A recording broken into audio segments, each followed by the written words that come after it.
Hello and welcome. I am Dr. Lara May, a clinical pharmacist specializing in functional medicine, as well as a certified yoga teacher and Reiki master. I run a truly integrative health coaching practice encompassing functional medicine lab testing, yoga and meditation, and a sprinkling of Reiki energy medicine.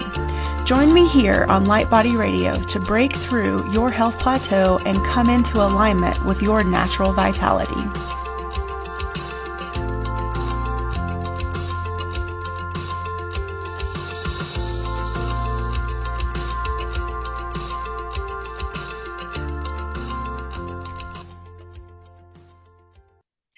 Hello and welcome to Light Body Radio. I'm your host, Dr. Lara May, and today we have with us Dr. Stephanie Bacon.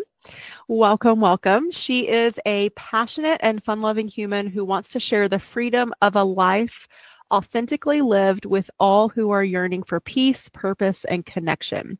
Her path includes 25 years as an educator, 19 years of mothering, a master's degree in curriculum and instruction, academic and instructional coaching, a decade of teachers union leadership, a divorce. She says there should be a certificate for this. Yes, probably. And several drafts and a rewrite of her own life. She is an internationally published author and a breathwork facilitator, and she just completed her PhD this year. Congratulations. And her research focuses on impact of teacher emotional health and well-being on student outcomes, which I think is fascinating. And that's why I wanted to have you on and bring more of this work into conversation and bring light to it. So welcome. Thank you so much for having me. I'm excited to be here and have this conversation. Yeah, so I always like to get started with just a little bit of background about your journey and why you're passionate about your work. So however you would like to tell us your story. Absolutely. So my mother was a teacher, and when I was growing up, we would spend a lot of time in the car going to and from sports. So I'm sure your audience can appreciate that when you're driving your kids to and from sports, you wind up having some great conversations. And a lot of our conversations were about the purpose of education as like an empowerment tool. And both of my parents were really politically active and always kind of rooting for the underdog. How can we give people who don't have as much as we did, being kind of a middle-class family, how do we give them the tools so that they can enjoy the things we were enjoying? And education is something we talked a lot about. And we also talked a lot about good teaching.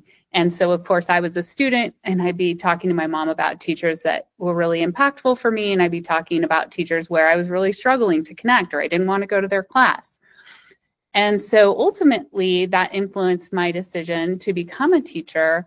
And when I became a teacher, I thought so deeply about those conversations and about the times when I felt disconnected from my teachers, and then the times when I felt connected, and what created those connections. Because of course, I was a child who was like very supported in education. Both my parents had gone to college, but I was also thinking about kids who didn't have that experience and that support at home. And so I became absolutely fascinated by really two things, like what is great teaching, and because it's so hard to do great teaching, I also got really interested in teacher experiences. What I noticed in like the first 10 years of my teaching career is that, gosh, I would work all hours of the day, and I would work usually from 7 to 5, a couple hours before school, a couple hours after school, leave early on Friday, exhausted. And I was making so many decisions. And so initially, when I went back to get my doctorate, I looked at what impacts teachers' decisions, because the decisions a teacher makes have tremendous impact on their students. And I knew that from studying good teaching and from my own personal experience. During this time, like right in the middle of my doctoral program, I was struggling in my marriage and seeking a lot of different support. And through that process, I started, instead of working with a therapist, working with a life coach. And this life coach showed me something that I hadn't seen before. And by this time, I'm in my mid-40s. And she helped to show me first of all, how important my own well-being was, like taking care of myself in terms of taking care of my students and my family.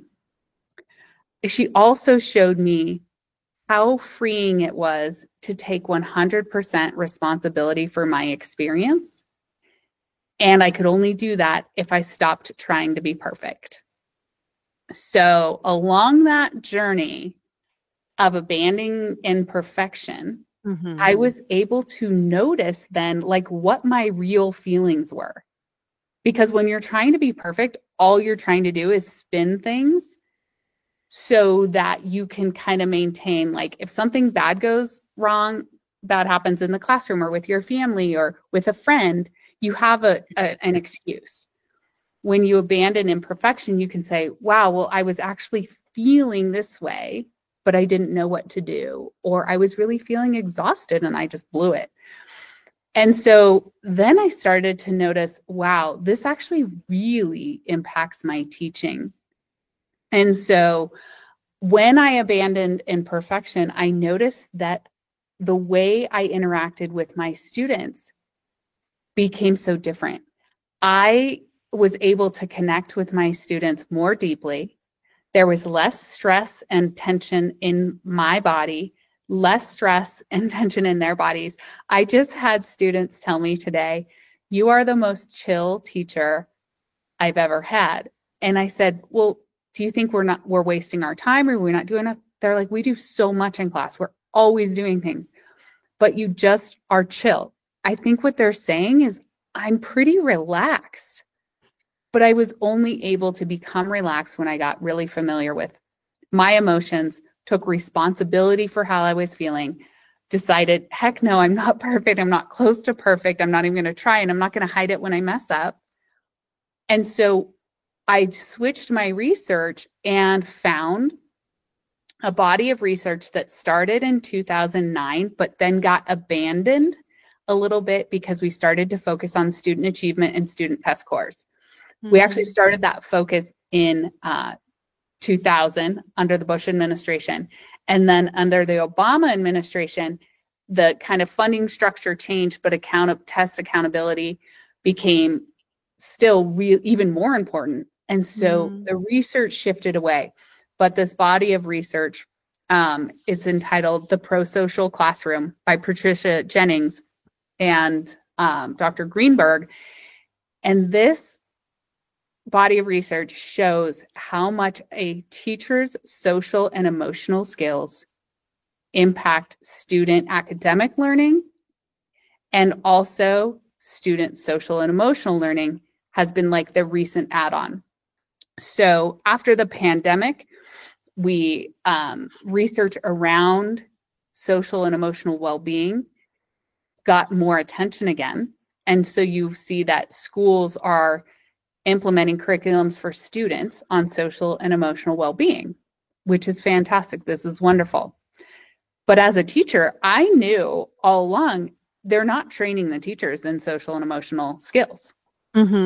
So teachers are being asked to teach lessons that they don't understand how they work. They haven't experienced what they're talking about, telling the kids to do.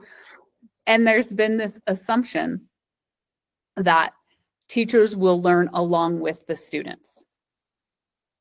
And the research says that they do a little bit.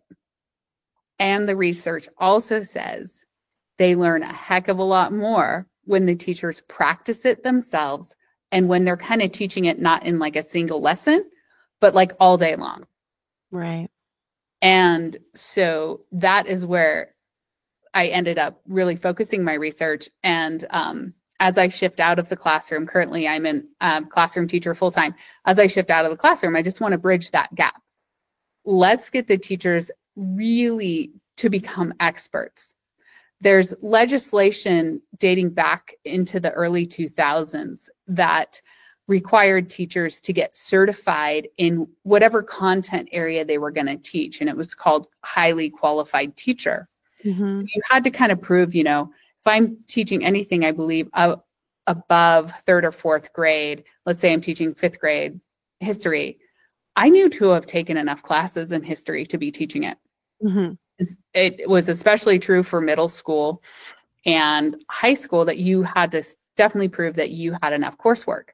So here we are teaching another incredibly valuable content, social emotional learning, which is linked in many studies over and over again to life success. But the people being asked to teach it are certainly not experts. And there's no effort currently to make them experts. Mm-hmm. So or to help support them through, or help yeah, absolutely. So that's my goal moving forward. I love that, and I love how you unfolded and connected all of those things for us. What I want to go back to for a minute is, you talked about like when you decided to release your own attachment and patterns and perfectionism, and how that really helps you get in touch with your emotions and what you were feeling. I think that's so true for so many of us, regardless of what career field we're in. Like when you're in perfectionism, you're so focused on whatever achieving that perfection looks like for you, that you really don't allow yourself to feel feelings fully, and any uncomfortable emotion just wants to get put down or buried or distracted from, right? And so I think that's so powerful, to really allow ourselves to be in the place for a minute without judgment. I think that's the other thing too, is and it's culturally shifting over time, but just like it's okay to be sad or uncomfortable or disappointed with ourselves, because if we allow ourselves to be there, even if it's just for an hour or whatever, to reflect, then we, I think, understand it deeper, and then we can move on with having learned something, versus just like ignoring and pushing and pushing and pushing. So yeah, chime in. Yeah, you bring up such an important point. When we go into perfectionist protection, we prevent ourselves from learning. Mm-hmm. Because when we are taking, there's something we want an emotion we want to push down, or maybe we want to blame the experience on an external situation, we can't learn from it. And I think that's really important as humans. When any time we work with other humans, we can kind of spread that by, let's say you're late for something because you really just didn't stop working in time to get there on time. And so instead of saying that to your friend who you're meeting and you're late, you say, oh my gosh, I was just, I had to do this at work. Somebody called and interrupted me.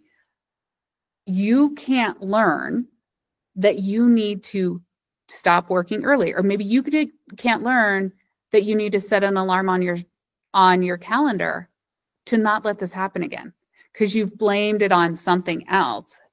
And there was actually a really interesting podcast with Martha Beck lately about how much we actually lie, little tiny lies, in order to maintain an era of perfectionism, mm-hmm. and how it prevents us from learning. Oh, for sure. Yeah, I love that. That's fascinating. It also prevents us from repair. Like anytime, true repair would be, I'm sorry that you had to wait for me. That shows that maybe I didn't value your time. And actually, I really do. So I'm going to put something in my calendar so this doesn't happen again. Yeah. I'm a person that lives with ADHD, and being a kid of the 80s and being female, going a long time without that diagnosis, and so like learning coping tools on my own has been an interesting journey, but that chronic lateness, because of the time blindness that can come with that, is still something I struggle with. But you're right. Like once it's that awareness and the taking the self-responsibility, that's so empowering, because now when I am like planning, or I know like, there's certain time constraints, I really have to say, okay, like you have to be able to stop doing whatever you're doing and move on at this time to show up as a responsible human for this next thing, whether that's work or a social event or, showing up for my partner for something, supportive in that way. There's so many things. Absolutely. And the other gift of, letting go of imperfection is when we're in that perfectionist part of ourselves, we can't often admit that we just don't know. Mm-hmm. So in particularly, I would say in teaching, but also I'm guessing many of your audience are parents. And in parenting, a lot of times when we're working with young people, we're kind of in an authority role. And I know we expect kids to expect us to know. So a lot of times we act like we know. And we really don't. Sure. And so I think when we abandon imperfection, we actually allow ourselves to get closer to the people that we work with. Because when you say, I don't know, they step into their knowing. I've used this tool in both parenting and in the classroom. So in the classroom, a lot of times there'll be times in the year when the kids are really hard to manage. Right now is one before the holidays. They get really excited. And so I'll try a few things. Maybe we'll do slightly different activities where they don't have to kind of listen as much. They're hands-on. And sometimes it still doesn't work. And I'm like, what would happen if said, I don't know what to do? And when I do that, if I tell the students, you know what? These behaviors are distracting for me. I'm feeling like the work is kind of like, can't even tell if we're learning. I tried this. I don't know if it's going to work. I don't know what will work. Can you give me some ideas? They're brilliant. They will come up with things that you wouldn't come up with. And then they will also hold themselves accountable. Same thing in parenting. I have 2 teenage boys, and they, for your audience, they have been the regular do all the things teenage boys do. And I think even as a parent more than a teacher, I've wanted to think that I know, but I had to slow down long enough to be like, actually, the reason I'm angry or upset at their behavior is because I don't know what to do about it. And I just want them to be safe. So when I stopped the conversation from being, how can I punish you so this doesn't happen again? And by punish, I was not beating my children. I was taking away their phones and car privileges and going out with friends. Yeah. But when I switched the conversation to, this is emotional for me because I'm scared and I don't know what to do about it, and I feel like I should know what to do about it, the conversations with my teenagers absolutely changed how we resolve conflict. I am closer to these boys than I've ever been. I'm as close to them as I am with my best friends because we talk about these uncomfortable emotions. But I couldn't do that when I was being perfect. Yeah. And, again, changing how we were parented. And of course, I think all parents show up with the best they can with the tools they were given. And so, just recognizing that's ever evolving. And just because we were parented in a certain way doesn't mean that that's how we have to parent. And again, being forgiving with ourselves. Again, releasing that perfectionism, but then also being gentle and self-forgiving, I think is huge. And the other thing I want to, bring it back into that you sort of talked about earlier, but I want to talk about a little deeper is the effects that our energy have on those around us. In your situation and for teachers, your energy on your classroom and your students, but it could still be anyone's energy and their coworkers. And again, their partner, their family, their kids, and how, again, it's not something that we're taught to think about really, but I think as we become more self-aware, then it starts to, become very much more self-evident, how important and how powerful that is. Yeah. So I'd love to talk about this. because there's some tangible examples.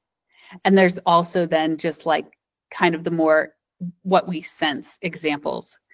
But first of all, I just want to offer this piece of information. I got this a couple years ago, and it was from Kathy Heller, who also has a podcast. And I did one of her online courses. And one thing she said that I never forgot, she said, if you have two guitars in a room and you pluck the G chord on one guitar, only the G chord on the other guitar will vibrate. And that is how energy is moving through the room, right? It's resonance. Yes. Yeah, resonance. Yeah. Yeah. Okay, so this is true of people. When you come in, you can measure the energy of people. We have an energetic field that the scientists who study different things than I study can measure our frequency and the energy we're putting out. So when we come into a room as educators, we can put out a happy, relaxed energy, or we can put out, I'm stressed. And a lot of times in the classroom, there is an energy of something's going to go wrong, or this isn't quite right. Because your goal is you've been told to take this diverse group of humans and get them to one standardized location, right? Right. Yeah. Kind of like trying to homogenize something that is naturally, heterogeneous. Yeah. Never going to be homogenous. Thank God for that too. Yes, right. That's how we have created these amazing things we've created as humans. Yeah, It's just our diversity. So this has actually been measured multiple times in what's called a stress contagion theory or study. And it's where they take teachers' self-reported stress levels and they correlate it to the amount of cortisol in the saliva of their students. And students who have a higher self-reported stress level, their students have more cortisol in their saliva, the stress hormone. So it's really important that we recognize that our energy does transfer. And a tool that I've actually noticed works quite well in terms of changing my own energy and the way students interact with me is just by smiling more. So there are studies that say smiling can just make you feel better. And then it totally changes how people interpret everything. So, for example, today I had some goofiness happening in class at the end of the day. And I just smiled and was like, oh my goodness, what is going on? And in that way, I didn't have to say, when you change your tone, like, listen up, that's too loud, we have to stop it now. Now I've got the energy of shut it down. Well, what if I just shut down the learning too? Yeah. Like, what they're usually thinking is like, it wasn't really that big a deal, or we're just having fun. I mean, kids are kids. Sure. Think about when all of us were young, 8 to 18, we were still like so silly. And adults need to realize like, you've got to leave some room for that. Yeah. And so again, it's so clear. So I look at teachers as like ripple makers and educators as ripple makers. Same with people in healthcare or healing professions. It's like your energy will impact the people around you. And what kind of ripples are you going to make? And that's one of the reasons I was so excited to have you on too, because me being in healthcare, I see so much of this like as parallels and can definitely translate to our healthcare workers, which again are really struggling with burnout and trying to navigate stress on their own, but then also, how does that fit in with their practices and their, seeing patients or whatever, kind of work environment that they're in. And so, yeah, I really appreciate all of this perspective and the depth that you're able to offer here. So I do want to like sort of ask you though, like, what is SEL on your website, which is stephaniebacon.net? You definitely mentioned this, but what is it? So for our audience. Yes. And to clarify, that website is young and needs a little bit of overhaul, friends in the audience. But okay. But there's some basic stuff there for sure. Yeah. SEL is social and emotional learning. And it's both a noun and a verb, meaning that it is a thing, like a content, a chunk, a list of skills. And it's also a verb, like learning. How do we get people to learn this? That term SEL is mostly used when we're talking about children. Okay. And by children, I mean like 0 to 18. Okay. And there are programs designed to teach kids SEL, social and emotional learning, at really pre-kindergarten to 12th grade. And then another important term, and this relates to both educators and healthcare professionals, is social and emotional competence, which everyone's understanding of the word competence, you would figure out that if you've learned all the social and emotional learning skills, you develop social and emotional competence. And it's really that competence that impacts the way you move through the world. And to your previous comment, it impacts your likelihood of getting burned out.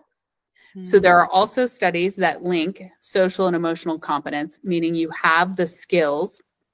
I'll talk actually about what social and emotional competence is in just a second. But there are studies that say if you're more socially and emotionally competent, you are less likely to burn out. Okay. And so I'm going to talk about social and emotional competence because it really is just what SEL would lead into. Okay.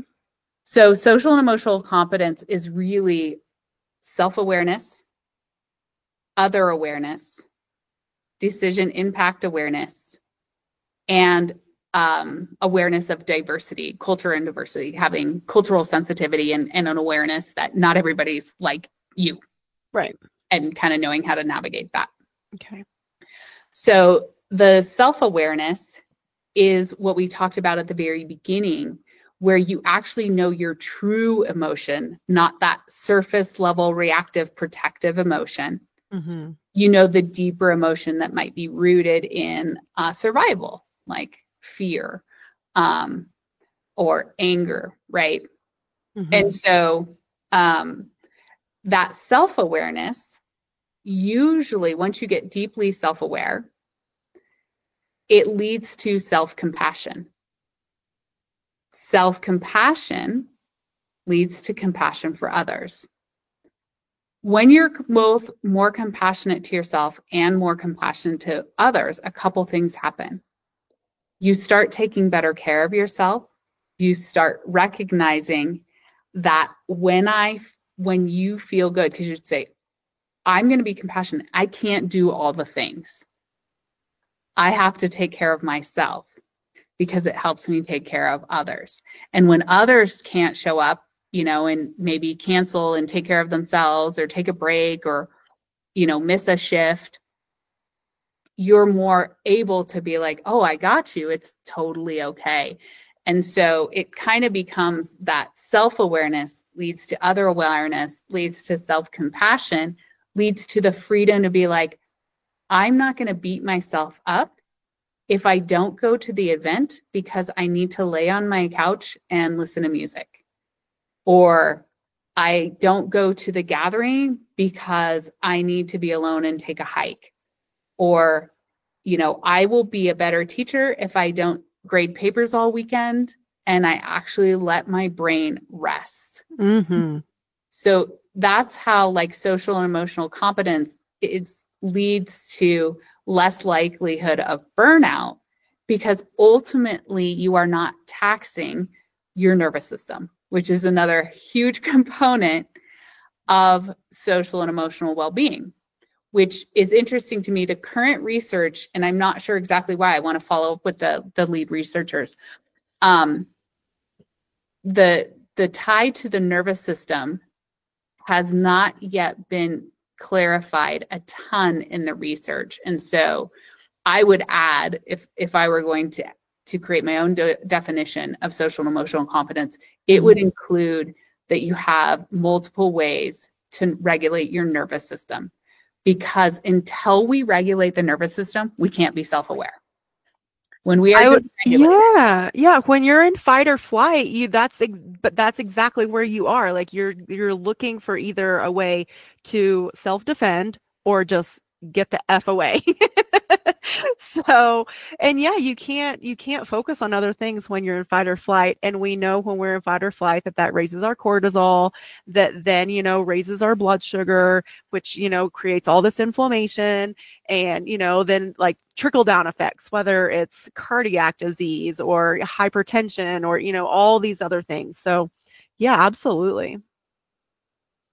Yeah. Yeah. So that would say, I actually think it's the first line of defense.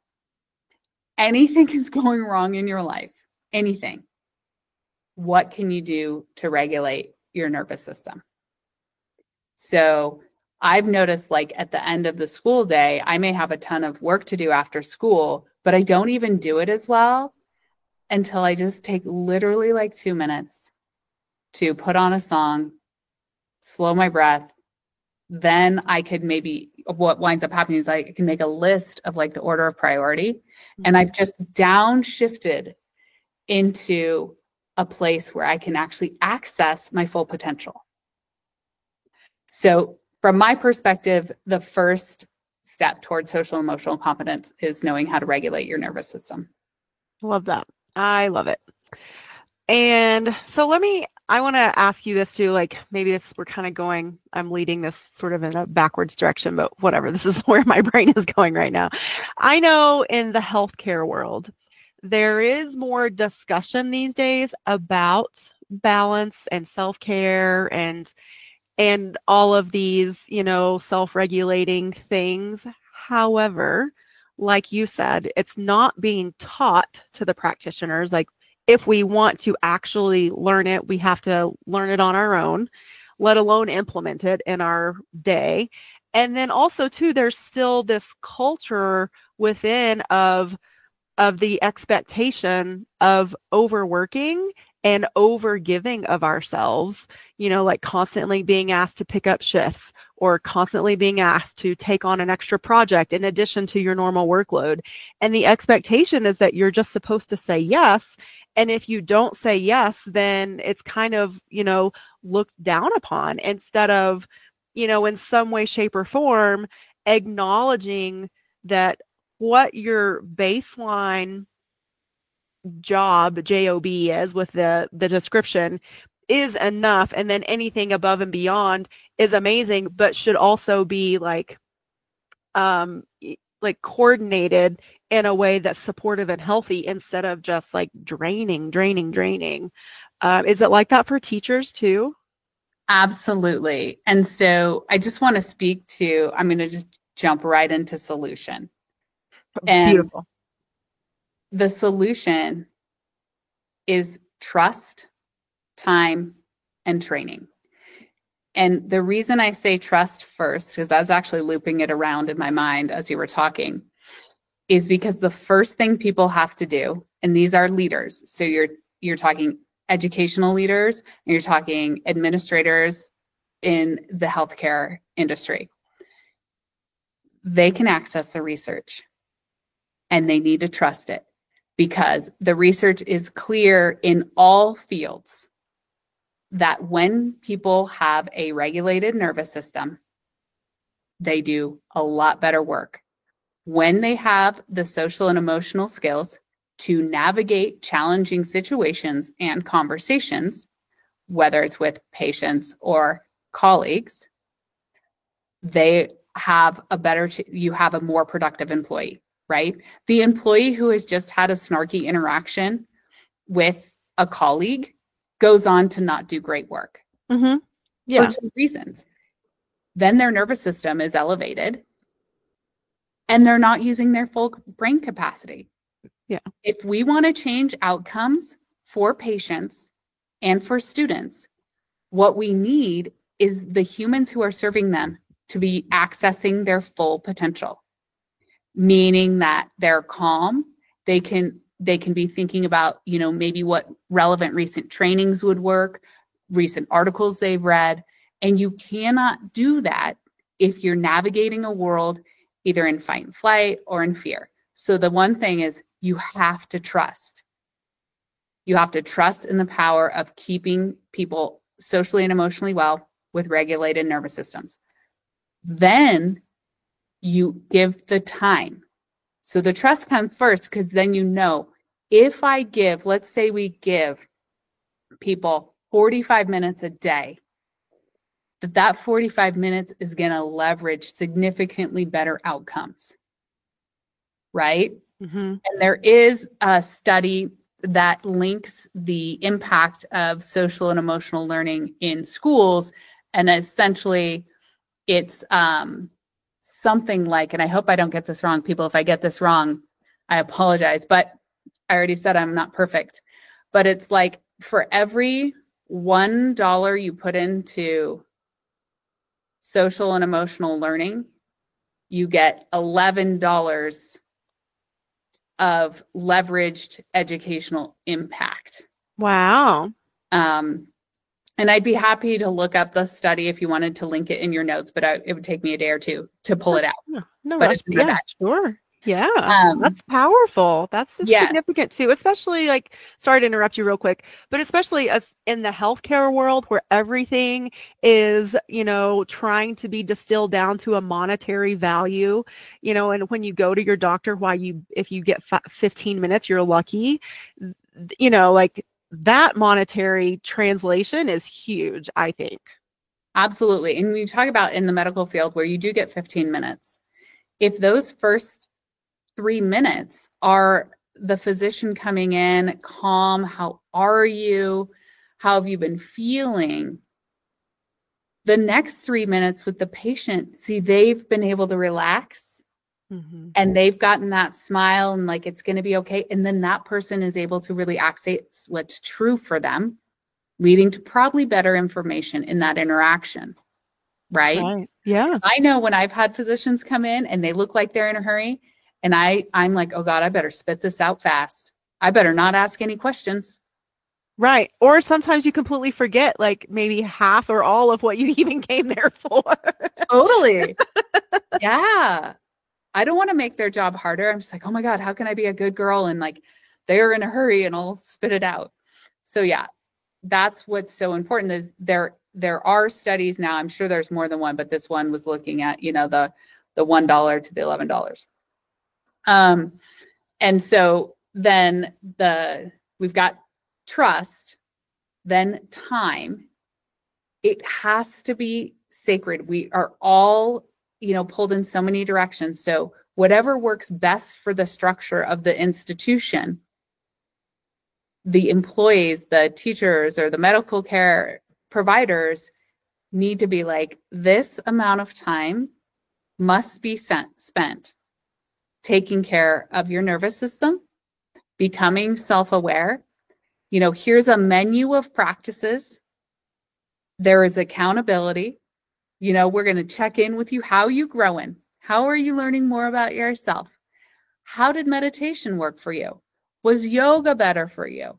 Was taking a walk? How did you feel after that 12-minute walk? Whatever it was. So that time has to be held sacred. And we see this done in other professions. I believe if you're a fireman, you're like, here are your workout hours, right? Because people are counting on those firemen being able to move their bodies in a certain way, right? Just like people are really counting on us to show up fully using our full brain potential, right? And heart potential and ability to be human, because this is such a human-centric, medical field and education are so human-centric. Oh, for sure. Yeah. And then training, this is just, it's a soft, social and emotional learning it's not something that can be learned in a slideshow. You have to experience it. And I'll tell you from personal experience, I've been told and read 100 million articles, not 100 million, but all the articles about meditation. Yeah. Stephanie, you should meditate. Meditation is good for you. Okay. I have the announcer. People, we are at school today, so there's announcements. All good. I can barely hear it on my end, so don't even worry about it. Okay. So anyway, I I knew it was good for me, but until I did it enough, and I am not a perfect meditator, to feel the changes in my body, to also notice the personal insights that were so helpful to me when I would say journal sometimes after. So really, I have a short practice, maybe meditate for 10 minutes and journal for 5 to 10 minutes. And I had to feel and notice how that impacted me. For example, I would meditate and then I'd be journaling, and I would, as I was journaling, think of a new idea to try with my teenager, something that couldn't have come out of me before. Mm-hmm. And so people need to have that experience or they're not going to do it, which means you can't go through a training one day a year at the beginning and say, today is mindfulness training, and you will be mindful after. You have to say, we are committing to these practices. They are part of your day, which is a monetary investment, but I'm telling you, we're going to get it back. This is part of your day. You're going to do this. We're going to check in with you. What did you notice? Maybe you're going to have a group of people you talk about. There's going to be choice, but we are going to slow down long enough for people to feel the difference. And a lot of times people will feel it in their personal lives before they'll feel it in their work lives. And that's okay. Because once you feel it in your personal, you're like, ooh, that's good. And a lot of times people be motivated to continue a mindfulness practice or a self-awareness practice because it's helping them in their personal life. Mm-hmm. Because that kind of, I mean, let's be real, that's what motivates us a lot. You know, I know a lot of us are motivated professionally as well, but personal life is so important too. Yeah. And that's how we keep the practice going. Yeah. Yeah. Beautiful. I love that. And I think too, I know, teaching is very similar to healthcare in that when people choose that as a career, I hear so many people, and I can attest to it myself. It's a calling. It's not just a job. Right. And sometimes when we're struggling, especially when we're going through burnout, we have to, I think, have that reality check that while you might feel called and you're very invested because you're passionate, it is a job, and your self-health and self-care and your personal relationships are actually more important than your job. Right. And so Absolutely. And that can be a hard one for, a big shift, especially, if you've just been focusing so hard on that professional trajectory for so long, and you've sacrificed so much of that personal time to the professional journey. But I think once you, again, like sort of change your perspective and divert the focus inward, then again, like that awareness, that richness, you start to see, like you said, the shifts in your personal life sooner. So then that becomes more connected and fulfilled. And then you see the trickle and the reflection into your professional life as well, which is beautiful. Yeah, absolutely. I like to remind people, like, when we look at the great things that the ancient people created, like people, how people built the pyramids before bulldozers and excavators to lift the stones, right? People did this when their nervous systems were not constantly stimulated. They were bored. What was going on to do? Not much. So they had access to their whole person because other than, obviously providing themselves with the basic human needs, food, shelter, and water, there wasn't that much stimulation on the nervous system. There was that quiet. So they're playing around with ideas and talking to each other about ideas. They had access to their full person. When we take care of our nervous systems, we can have access to our full human intelligence, which is more than our brain. It's our heart, it's our body.